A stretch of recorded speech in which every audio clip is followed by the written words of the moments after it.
Hello. Today I'm going to show you how to perform a hard reset Fritz box or Fritz Repeater 3000.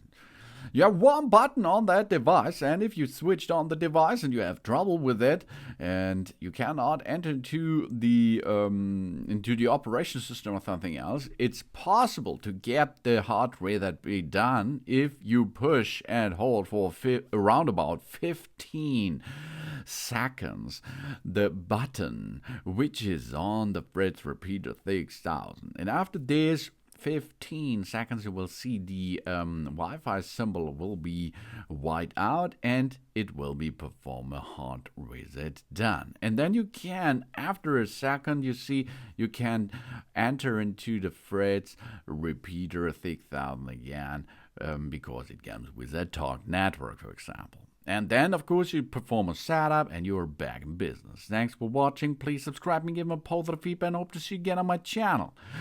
Sun.